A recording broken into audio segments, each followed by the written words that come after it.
మాట్లాడవలసిందిగా తేజస్వి గారిని ఆహ్వానిస్తున్నాను. అందరూ బాగున్నారా? ఇప్పటిదాకా జోష్నక్క రీసౌండ్ తెప్పించింది కాబట్టి నేను కొంచెం చిన్నగా మాట్లాడడానికే ప్రయత్నిస్తాను. మీ సైడ్ నుంచి రీసౌండ్ రావాలి. అందరూ బాగున్నారా? ఇప్పటి వరకు పల్నాడు పౌరుషం అంటే ఎలా ఉంటుందో చూసిన మాకు, పల్నాడు ప్రేమ అంటే ఎలా ఉంటుందో చూపించిన మీ అందరికీ నమస్కారం. అలాగే తన పుట్టిన ఊరిని అభివృద్ధి చేసుకుందామని రాజకీయాల్లోకి వచ్చి అభివృద్ధి అంటే ఇది అని కుప్పంతోటి పోటీ పడేలా చేసిన కాబోయే ఎమ్మెల్యే జీవి ఆంజనేయులు గారికి, లీలమ్మ గారికి, హరీష్ గారికి, కోటేశ్వరరావు అన్నకి, జోష్నక్కకి, వేదిక మీద ఉన్న పెద్దలందరికీ, అలాగే పల్నాడు పౌరుషం అంటే చాటి చూపించడానికి ఊరు కాని ఊరు మారినా, రాష్ట్రం మారినా, సంప్రదాయాలు సంస్కృతి మారినా చంద్రబాబు నాయుడు గారి మీద ఉన్న అభిమానం మారదు, జీవి ఆంజనేయులు గారి మీద ఉన్న అభిమానం మారదు అని చాటి చెప్తున్న మీ అందరికీ పేరు పేరున నమస్కారాలు. ముందుగా మనం ఒక చిన్న కథతోటి ప్రారంభిద్దామండి. ఒక్కసారి ఇది మగధీర లాగో, ట్రిపుల్ ఆర్ లాగో 100 సంవత్సరాలు 300 సంవత్సరాలు వెనక్కి వెళ్ళక్కర్లేదు. కేవలం 25 సంవత్సరాలు వెనక్కి వెళ్దాం. ఒక ప్రాంతం ఉండేదండి, చాలా బాగా పంటలు పండే ప్రాంతం. రైతులందరూ అద్భుతంగా వ్యవసాయం చేసుకునేవాళ్ళు, వ్యాపారాలు చాలా బాగా సాగేవి. అలాంటి ప్రాంతంలో అంతా సుఖశాంతులతో ఉంటే ఇంకా అక్కడ స్టోరీలో ట్విస్ట్ ఉంటుందా? కాబట్టి కొంతకాలానికి అక్కడ కొందరు వ్యక్తులు కొత్తులని, గొడ్డలని రాజ్యం ఏలేలా చేశారు. ఆ తర్వాత ఆ రాజ్యం ఏలడం ఎంతవరకు వెళ్ళిందంటే, పగలు ప్రతీకారాలు ఎంతవరకు వెళ్ళాయంటే, తన భర్తని చంపిన వాడిని మళ్ళీ చంపే వరకు బొట్టు కూడా తీసేవాళ్ళు కాదు, అంత పగలతో రగిలేది ఆ ప్రాంతం. ఆ తర్వాత అక్కడ ఆ ప్రాంతం అంతా కూడా రక్తసిద్ధం అయిపోతే అప్పుడున్న నాయకులు ఒక తరం ఎలాగో చెడిపోయింది, రాబోయే తరం చెడిపోకూడదు, వీళ్ళందరినీ చదివించాలి, వీళ్ళందరి చేతులకి కంప్యూటర్లు ఇవ్వాలి అని ఆలోచించి ఆ తరంతో ఆ కత్తులు ఇవన్నీ ఆపేసించి ఆ తర్వాత తరం అందరూ కూడా చాలా అద్భుతంగా చదువుకొని ఉద్యోగాలు సాధించేలాగా చేశారు. ఆ తర్వాత ఇప్పుడు ప్రజెంట్లోకి వస్తే ఆ ప్రాంతం అంతా మళ్ళీ ప్రశాంతంగా మారింది. అక్కడున్న ఎంతో మంది UK, US లాంటి కంట్రీస్లో సెటిల్ అయ్యారు. ల్యాండ్ రేట్స్ అన్ని బాగా పెరిగినాయి. వాళ్ళందరూ అద్భుతమైన లైఫ్ లీడ్ చేస్తున్నారు. ఆ ప్రాంతం పేరే పల్నాడు. ఆ ప్రాంతంలో కత్తులు కాదు, కంప్యూటర్ ఇచ్చిన నాయకుడి పేరే చంద్రబాబు నాయుడు. ఈరోజు ఆ ప్రాంతం అభివృద్ధి చెందడానికి పాటుపడ్డ నాయకుల్లో ఒకరు మన జీవి ఆంజనేయులు గారు. కాబట్టి అటువంటి ప్రాంతాన్ని, కత్తులు గొడ్డళ్ళు రాజ్యం వేలేటువంటి ఒక ప్రాంతాన్ని అద్భుతంగా మార్చిన నాయకుడు చంద్రబాబు నాయుడు గారు. మళ్ళీ ఈరోజు ఆ ప్రాంతం ఎలా ఉందండి? ఈరోజు కత్తి పట్టిన వాడికి ఒక పదవి, కర్ర పట్టిన వాడికి ఒక పదవి, దానికంటే దారుణంగా కార్ల మీద దాడి చేస్తే డైరెక్ట్గా మినిస్టర్ పదవి అన్నట్టుగా మారింది. ఈరోజు మళ్ళీ అభివృద్ధి చేసే నాయకులు రావాల్సిన అవసరం ఉంది. ఎకరాల కంటే డిగ్రీలే ఎక్కువ అని చెప్పిన చంద్రబాబు నాయుడు గారు రావాలి.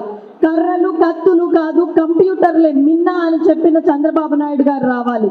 ఈరోజు చంద్రబాబు నాయుడు గారు కేవలం 5 ఏళ్ళు ఈ రాష్ట్రానికి దూరం అవ్వడం వల్ల మన రాష్ట్రంలో జరిగిన నష్టం ఏంటో తెలుసా?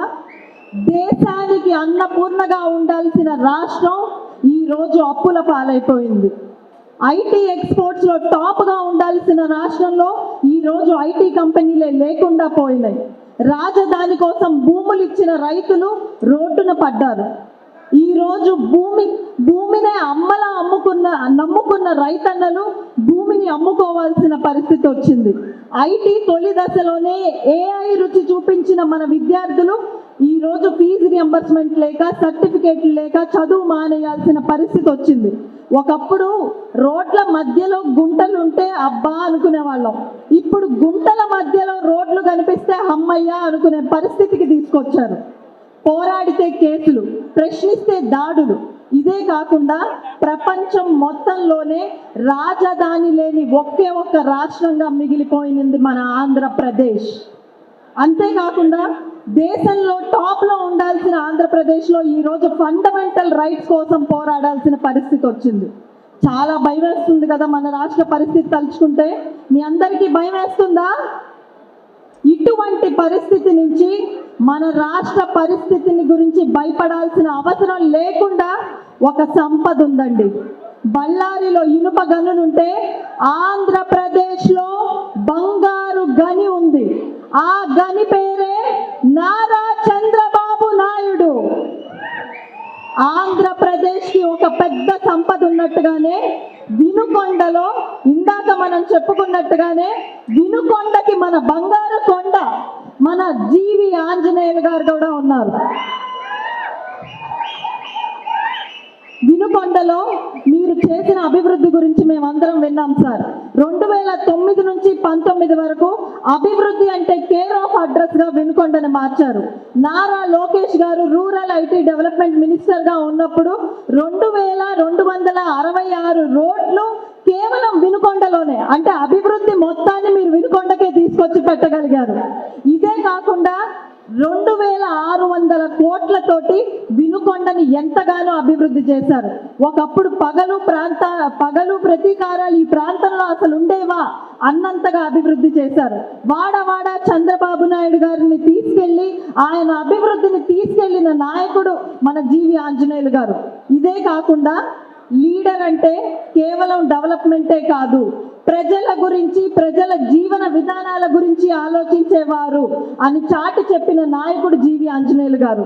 వ్యవసాయ రంగంలో ఎంతో మంది రైతన్నలకి ఏ పంట వేస్తే పండుతుంది, ఏ పంటకి గిట్టుబాటు దొరుకుతుంది అని చెప్పి ఒక అన్నలాగా తండ్రిలాగా ఎంతో మంది రైతన్నలని ఆదుకున్న నాయకుడు మన జీవి ఆంజనేయులు గారు. సార్, మా ఐటీ వాళ్ళందరం ఏదైనా సాక్రిఫైస్ చేస్తాం కానీ సండేని సాక్రిఫైస్ చేయం సార్. కానీ సండేని సాక్రిఫైస్ చేసి ఈరోజు ఇంతమంది ఇక్కడికి వచ్చారంటే మీ గెలుపు ఖాయం. వినుకొండలో మీ మెజారిటీ ఖాయం. అదేవిధంగా లాస్ట్ 5 years మనం జీవి ఆంజనేయులు అన్న చేసిన పోరాటాన్ని చూసాం. 2 నెలల్లో ఆయన చెయ్యబోయే అభివృద్ధిని చూడడానికి మీరందరూ సిద్ధమా? లాస్ట్గా ఒకటే మాట అండి, ఈరోజు మీకు ఎప్పుడు ఒక కళ ఉండేది సార్. మీ డ్రీమ్ ఏంటంటే వినుకొండని టూరిజం హబ్గా మార్చాలి, వినుకొండని రాష్ట్రంలోనే అన్నిటికన్నా టాప్ డెవలప్మెంట్ లిస్ట్లో పెట్టాలి అని. మీ డ్రీమ్ని సహకారం చేయడానికి మేమందరం సిద్ధంగా ఉన్నాం. మీరు 2 నెలలు వెయిట్ చేయాల్సిందిగా మేమందరం కోరుతూ ఒక క్వశ్చన్ మీ అందరినీ అడుగుతానండి. మీ అందరూ జీవి ఆంజనేయులు గారి గురించి ఈ మీటింగ్కి వచ్చి కేవలం జీవి ఆంజనేయులు గారి మీదే ఆ భారం అంతా వదిలేసి వెళ్ళడానికి వచ్చారా? ఈ గెలుపులో మీరు కూడా భాగస్వామ్యం అవ్వడానికి వచ్చారా? భాగస్వామ్యాలు అవ్వడానికి వచ్చారు కదా. 2 వారాల ముందు మీరందరూ వినుకొండలో కనిపించాలి. ప్రతి ఒక్కళ్ళు 10 ఓట్లు మార్చే సంకల్పం తీసుకోవాలి. వినుకొండలో దొంగ ఓటు వెయ్యాలంటే వెన్నులోంచి వణుకొచ్చేలాగా చేయాలి. ఎవరైనా కానివ్వండి, ప్రతి 10 ఓట్లు మనం తెలుగుదేశానికి వేయించేలాగా చేయగలిగే సత్తా మీ అందరిలో ఉందని నమ్ముతూ ఒక్క క్వశ్చన్ అడుగుతాను. ఈరోజు మన ముఖ్యమంత్రి గారికి జీవి ఆంజనేయులు గారి వాళ్ళ అమ్మ, జీవి ఆంజనేయులు గారి వాళ్ళ చెల్లి ఆయనకే ఓట్లేస్తారు. మరి మన ముఖ్యమంత్రి గారికి వాళ్ళ అమ్మ చెల్లి ఓట్లేస్తారండి. కాబట్టి అద్భుతంగా అభివృద్ధి చేసే నాయకులు మన దగ్గర ఉన్నారు. ఈ మధ్య ఒక మాట విన్నానండి, ఫ్యాన్ ఎక్కడ ఉండాలంట? ఇంట్లో ఉండాలంట. సైకిల్ చెప్పండి, సైకిల్ ఎక్కడ ఉండాలంట? బయట ఉండాలంట. గ్యాస్ సింకులో ఉండాలంట. కానీ రాష్ట్ర ప్రజలు ఏమనుకుంటున్నారో తెలుసా? కరెంటు లేని ఫ్యాన్లు 90 ఇంట్లో ఉన్నా తన కష్టమే తనని నడిపిస్తుందని చెప్పే సైకిల్ ఏమిన్నా అని రాష్ట్ర ప్రజలు ఎప్పుడో డిసైడ్ అయ్యి గ్లాసులో టీ పోసుకొని గెలుపు కోసం సిద్ధంగా ఉన్నారు అని నేను తెలియజేస్తూ పల్నాడు పౌరుషం ఏంటో రాష్ట్రానికి చూపించాల్సిన అవసరం ఉంది. గుంటూరు కారంలో సత్తా ఎలా ఉంటుందో ప్రతి ఒక్కళ్ళకి తెలియజేయాల్సిన అవసరం ఉంది.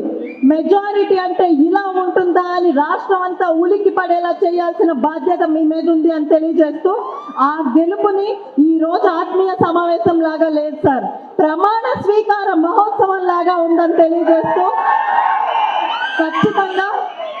ఖచ్చితంగా మేమందరం మీ విక్టరీని త్వరలోనే చూడాలని ఆకాంక్షిస్తూ, ఒక్కసారి అందరూ గట్టిగా జై చంద్రబాబు గారు, జై చంద్రబాబు గారు, జై హింద్. ధన్యవాదాలు. Please subscribe Pragna Media. Please like, share, subscribe to Pragna Media. Pragna Media, please do like, share and subscribe. Please subscribe to Pragna Media. Please like, share and comment if you like the video. Pragna Media.